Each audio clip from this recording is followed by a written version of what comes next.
நேற்று சந்திச்சதுனால சமாதானம் ஏற்பட்டதாக செய்தி நிறைய பேர் அதுதான் பொய்யான செய்திகள், எல்லாம் பொய்யான செய்திகள், பொய் பொய் பொய் பொய் பொய். தைலாபுரத்தில் செய்தியாளர்களை சந்தித்து பேசிய பாமக நிறுவனர் ராமதாஸ், அன்புமணியுடன் சமாதானம் என்று வெளியாகும் தகவல் அனைத்தும் பொய் என தெரிவித்துள்ளார்.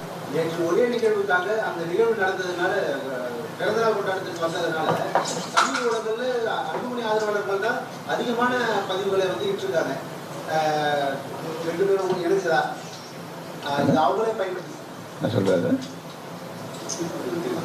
நேற்று சந்திச்சதுனால சமாதானம் ஏற்பட்டதாக செய்தி நிறைய பேர் அதுதான் பொய்யான செய்திகள், எல்லாம் பொய்யான செய்திகள், பொய் பொய் பொய் பொய் பொய்.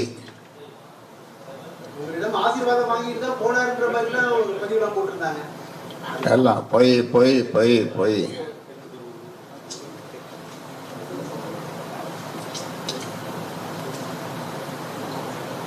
அதுவும் ஒரு திட்டமிட்ட சதி சதி சதி சதி. அதை ஓட்டா சொல்லி அவங்ககிட்ட வந்துருந்தோம். பார்த்தோம் 2 பேர் நின்னா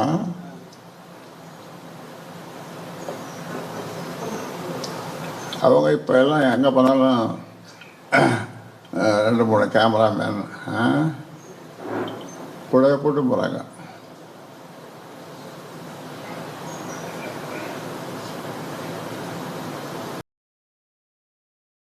செய்திகளை உள்ளது உள்ளபடி தெரிந்து கொள்ள ரெஃப்ளெக்ட் நியூஸை சப்ஸ்கிரைப் பண்ணுங்க.